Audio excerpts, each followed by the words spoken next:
모스크바에 가면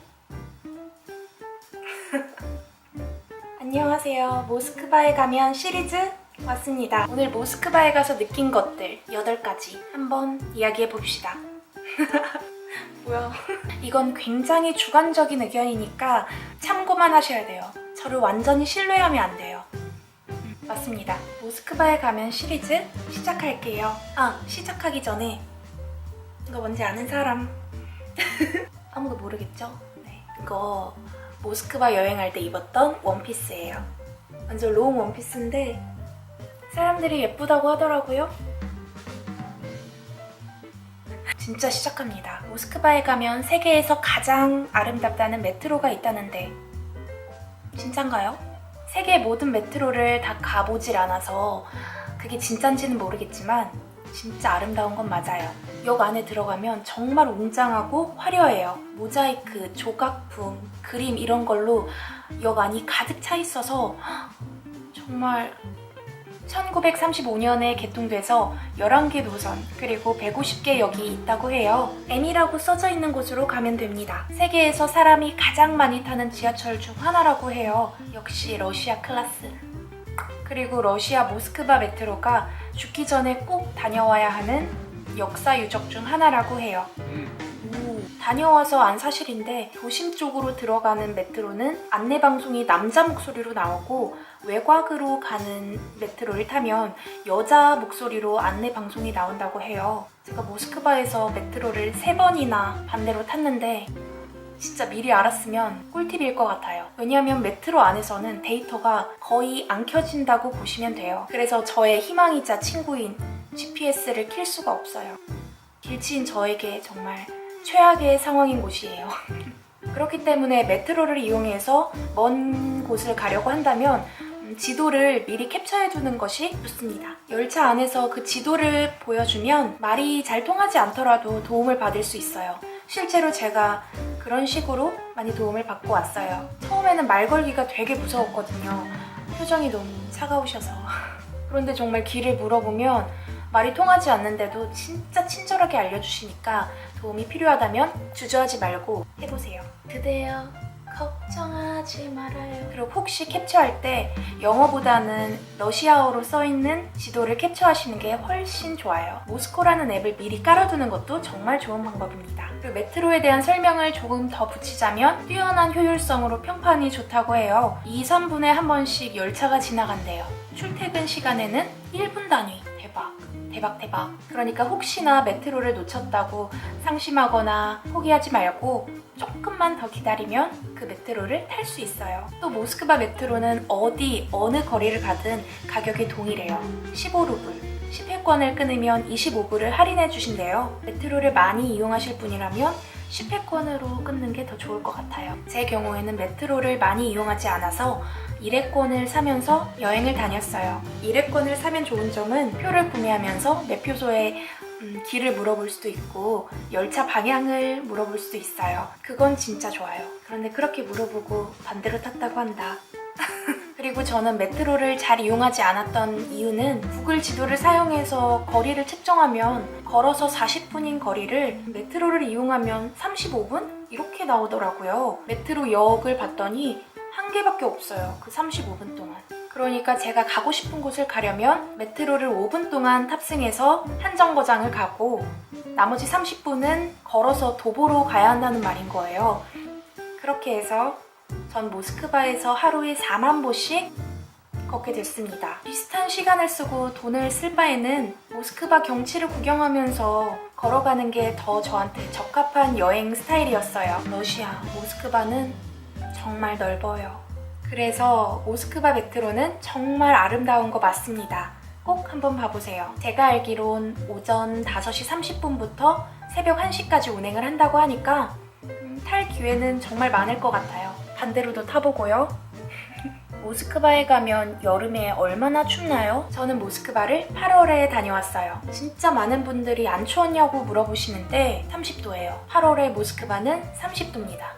정말 더워요. 대신 습도가 낮기 때문에 한국만큼 체감 온도가 높진 않아요. 하지만 햇빛이 정말 뜨거워요. 선글라스 진짜 필수예요. 그늘에 가면 서늘하고 딱 좋아요. 또 밤이 되면 많이 시원해지니까 얇은 겉옷을 하나 준비하는 건 정말 좋은 방법이에요. 저는 그냥 다녔어요. 추위에 약간 강해서 추위에 강하신 분들은 가볍게 다니셔도 돼요. 그리고 갑자기 비가 내린다면 이땐 정말 두꺼운 옷이 필요해요. 바람이 차고 세서 체감 온도가 정말 낮아요. 저 진짜 추웠어요. 진짜 너무 추웠어요. 제가 그때 입었던 건 여기까지 오는 반팔에 청바지 그리고 남방 하나를 걸쳤었는데 비가 오는 날 정말 오들오들 떨면서 다녔어요. 네, 추워. 러시아는 바람이 많이 불기 때문에 우산도 좋지만 우비가 정말 유용할 것 같아요. 춥게 다니지 마세요. 여행할 때 아프면 진짜 서럽습니다. 뜨거운 러시아를 느껴보고 싶다면 여름에 가는 거 추천합니다. 곧 월드컵이라 많이 가실 거죠? 모스크바에 가면 주변 환경은 어떤가요? 제가 느낀 모스크바는 활기찼어요. 공간만 있으면 그곳에 분수가 있어요. 그것도 꽤 예쁘고 아름답고 웅장한 크고 작은 물줄기, 시원한 물소리, 주변에 아름다운 조경들, 꽃이 전역으로 만발해 있는데 꽃을 좋아하는 저로서는 그 자리를 뜰 수가 없었어요. 잠깐 추억에 잠기고 올게요. 사람들 패션 감각도 정말 좋아요. 확실히 한국인들보다는 평균 키가 큰 것 같아요. 그리고 다들 날씬해서 옷태가 정말 모델 같더라고요. 예쁘다. 저 옷 사고 싶다. 정말 예뻐요. 진짜 러시아 미녀. 그리고 여름에 모스크바를 간다면 정말 좋은 점은 웨딩 사진을 찍는 커플들을 종종 만나볼 수가 있어요. 진짜 너무 아름다워요. 정말 너무 아름다워서 힐링되는 그 마음. 차도도 엄청 넓어요. 그 넓은 곳에 차들이 진짜 쌩쌩 달리는데 보는데 제가 드라이브 하는 것 같은 느낌? 전 가만히 있는데 차들 때문에 제가 빠르게 달리고 있는 느낌? 제가 달리고 있는 느낌이에요. 과장했다. 제가 느낀 모스크바 모습은 크고 웅장하다. 모스크바에서 놀란 점 있나요? 정말 놀랬던 거 있어요. 바로 운전자의 매너. 진짜 짱! 제가 모스크바 2일째 아침에 러시아 친구를 만들었어요. 그 친구가 자가용으로 모스크바 시내 구경을 해줬는데 그 넓은 차도에서 물론 운전자마다 다르겠지만 저를 태워준 그 친구는 운전을 좀 터프하게 했어요.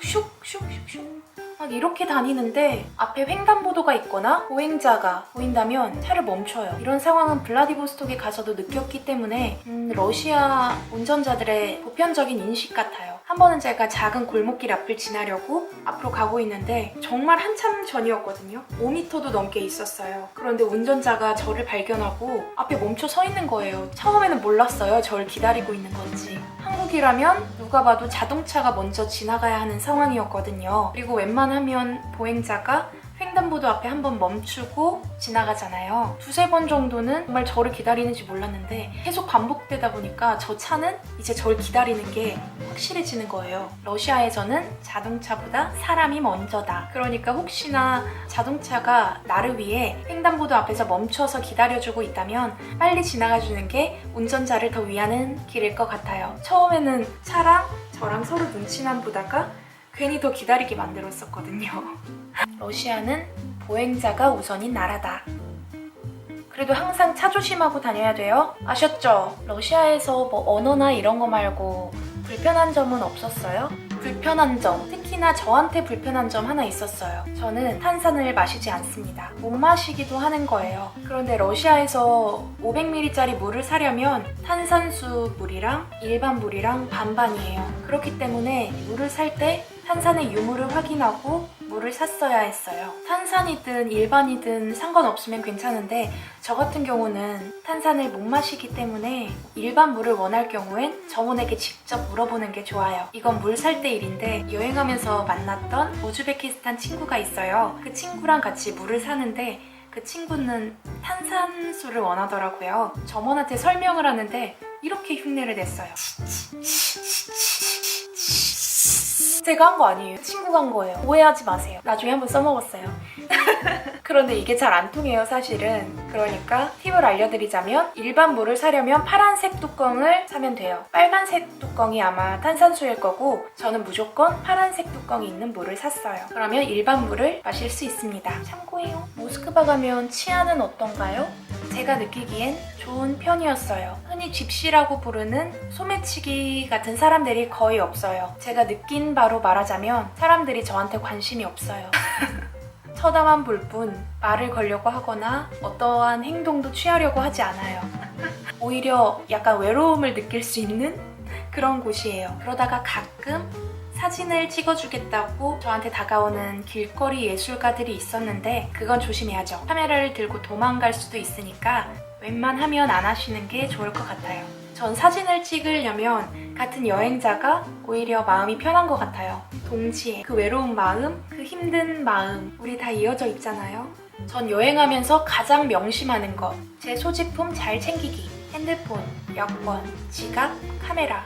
전 이 4개만 수시로 확인을 했어요. 아직까지 도난당한 게 없는 비결이라면 뭐 비결일 수 있겠어요. 물론 아직까지예요. 나중에 엉엉 울면서 도난당한 일 한탄하고 있을 수도 있어요. 제가 모스크바 메트로에서 비 맞고 막 몸이랑 마음이랑 정말 지쳐 있었을 때 저도 모르게 카메라를 떨어뜨렸었나 봐요. 그런데 옆에 분이 톡톡 치시더니 카메라 떨어뜨렸다고 주워주셔서 정말 얼마나 힘이 됐는지 몰라요. 감사합니다. 그런 작은 도움들이 여행자들한테 얼마나 힘이 되겠어요. 그쵸? 모스크바에 가면 꼭 해야 하는 게 있나요? 꼭 해야 하는 거? 저는 제가 했던 모든 것들이 다 너무 좋아서 제가 했던 거 기억나는 대로 우선 알려드릴게요. 레드스퀘어, 바실리 성당, 백화점, 모스크바 간 크루즈 여행, 메트로 타고 다니기, 시기가 맞다면 볼쇼이 극장에서 발레 공연, 주변 미술관, 버스킹 구경, 초콜릿 카페에서 블링과 커피 즐기기. 초콜릿 카페는 우리나라 이디야 느낌? 아르바트 거리에 앉아서 아이스크림 사 먹기, 크레물린 궁전, 참전용사들을 기리는 꺼지지 않는 불꽃 보기, 고리키 공원, 모스크바 국립대학교, 제가 실패한 참새 언덕, 끄림스키 다리, 백조의 호수 배경이 된 노보데비치 수도원. 여기 진짜 좋아요. 있는 날씨 그대로 느끼기. 저도 물론 해가 쨍쨍 떠있는 맑은 날이 좋긴 한데 날씨가 좀 안 좋아도 설사 태풍이 분다 해도 전 괜찮아요. 기분이 좋아요. 언제 또 비 내리는 모스크바를 만나보겠어요. 제가 모스크바에 5일 있었는데 5일 내내 날씨 맑으면 지루하잖아요. 그렇죠? 그렇죠? 그리고 마지막으로 하루 종일 걸어다니기. 모스크바는 길 하나하나가 정말 아름답고 주변에 자연 조경이 정말 잘 돼 있어요. 모스크바 강도 크게 흐르고 있고요. 대중교통만 이용해서 다니기엔 많이 아까운 곳이에요. 모스크바에 가면 물가는 어떤가요? 수치적으로는 러시아 환율은 한국보단 낮아요. 하지만 레스토랑에 가면 비싸요. 어느 나라나 마찬가지인 것 같기도 한데 한국에 비해 환율이 낮은 거에 비해 레스토랑에 가면 한국이랑 음식값이 비슷하거나 그렇기 때문에 체감 가격은 훨씬 더 높아요. 몇백 원짜리 빵 사 먹다가 갑자기 몇만 원짜리 불린 하나를 사 먹으려니까 먹어야 되나 말아야 되나? 하지만 러시아 전통 음식 불리는 꼭 먹어야겠죠? 그래서 먹었어요. 음료도 마찬가지예요. 음료도 저희 나라에서 6,000원 정도면 그래도 비싼 편이잖아요. 거기서 무화과 스파클링을 하나 시켰었는데 사실 이거 그림 보고 시켰어요. 대충 가격을 보니까 5,500원 정도 하더라고요. 그리고 양이 이만큼이었어요. 진짜 이만큼. 그래도 맛있었어요.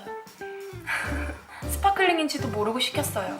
마트에서 식재료를 사서 요리해서 먹는 게 가장 합리적인 방법 같아요. 저는 게스트하우스를 이용했는데 취사가 가능한 게스트하우스였거든요. 근데 에어비앤비를 이용하는 것도 좋을 것 같아요. 물가를 직접 생각하기 어렵다 보니까 기념품도 어떤 걸 사야 할지 많이 어렵죠? 혹시 러시아에서 사야 하는 기념품이 궁금하시다면 제 블로그 링크를 남겨둘 테니까 참고하고 좋은 기념품 많이 사오세요. 기념품 딱 20가지.